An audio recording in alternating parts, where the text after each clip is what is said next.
មកនេះធ្វើសម្រាប់ញ៉ាំជួបជុំគ្រួសារក្នុងឱកាសចូលឆ្នាំខ្មែរក៏បានធ្វើយកទៅវត្តក៏បានជាពិសេសធ្វើសែនជែងម៉េងក៏ត្រូវដែរនេះគឺត្រីចំហុយមីសួរជាមួយនឹងផ្សិតខ្មៅងាយប៉ុន្តែរសជាតិវិញគឺឆ្ងាញ់ខ្លាំងហ្មងបងគេនឹងគឺយើងចាប់ផ្ដើមពីការដាក់ត្រាំមីសួរនេះគឺខ្ញុំប្រើពីកណ្ដុំតូចត្រាំជាមួយទឹកក្តៅអ៊ុនទុកម្ដុំសិនទៅយើងមានផ្សិតខ្មៅមានតែជាកដលយើងមានខ្ញីមានស្លឹកខ្ទឹមអីហ្នឹងជាកដលជាមួយនឹងផ្សិតខ្មៅហ្នឹងយើងត្រាំវាឲ្យឡើងទន់ឡើងរីកសិនមកចាំយកវាមកហាន់បន្ទាប់មកយើងមានម្ទេសផ្លោកយើងមានម្ទេសពណ៌ខៀវជាមួយនឹងម្ទេសពណ៌ក្រហមហាន់ជាតសៃឆ្មា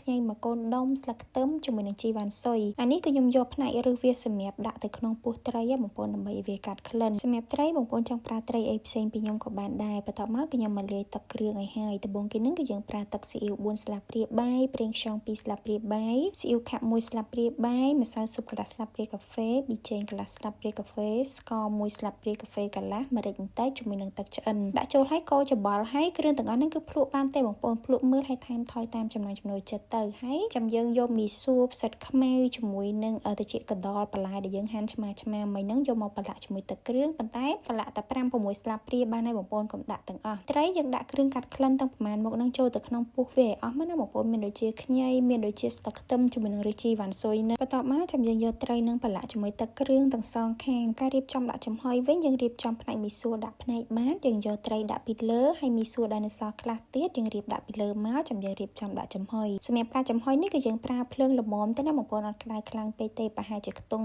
20នាទីអីហ្នឹងគឺឆ្អិនមកល្មមហើយត្រីរបស់យើងគ្រាន់តែបើកចេញមកក្លិនឡើងឈ្ងុយខ្លាំងមែនទែនហើយទឹកគ្រឿងដែលនៅសល់ប្រហែលជា3-4ស្លាបព្រាហ្នឹងយើងស្រោចវាហើយទុកប្រហែល2-3នាទីទៀតទៅចាំយើងលើកដាក់ចុលក្រោយគេគឺខ្ញុំស្រោចប្រេងក្តៅទៅលើស្លឹកខ្ទឹមនិងជីវ៉ាន់ស៊ុយដើម្បីឲ្យវាមានក្លិនកាន់តែឈ្ងុយត្រូវក្នុងឱកាសសែនឆេងមេងក៏ដូចជាទទួលទេវតាឆ្នាំថ្មីនេះបងប្អូនអាចទិញទឹកផ្លែឈើ fresh សម្រាប់សែនទិញជូនមនុស្សជាទីស្រឡាញ់ឬក៏ដើរលេងញ៉ាំជួបជុំគ្រួសារអីក៏ត្រូវដែរសម្រាប់ខ្ញុំទឹកផ្លែឈើ fresh គឺជាចំណូលចិត្តរបស់ខ្ញុំតាំងពីក្មេងមកហ្មងហើយរសជាតិវិញគឺមានច្រើនមែនតើ fresh ទឹកសណ្តែកសម្បូរវីតាមីនពីសណ្តែកលេខ1ជួយឲ្យសុខភាពល្អនិងស្បែកស្អាត fresh តែទឹកឃ្មុំឆ្ងាញ់អនាម័យខ្ពស់លើសពីតែជ្រក់ធម្មតាអ្នក fresh ប៉ោមនេះវិញជួយការពារជំងឺភ្លេចភ្លាំងនិងជួយឲ្យប្រព័ន្ធរំលាយអាហារដំណើរការបានល្អ fresh ទំពាំងបាយជូរជំនួយដល់សុខភាពភ្នែកនិងអាចជួយបង្កើនថាមពលខួរក្បាលក្រៅពីនេះក៏នៅមានរសជាតិផ្សេងៗទៀតជាច្រើនដូចជា fresh ទឹកតឡាឆ្ងាញ់ត្រជាក់ចិត្តជួយកាត់បន្ថយភាពតានតឹងនិងជំនួយដល់ការចងចាំហើយ fresh កូឡេនវិញឆ្ងាញ់ជក់ចិត្តដូចបានញ៉ាំផ្លែកូឡេនពិតស្រស់ 100% អញ្ចឹងទឹកផ្លែឈើ fresh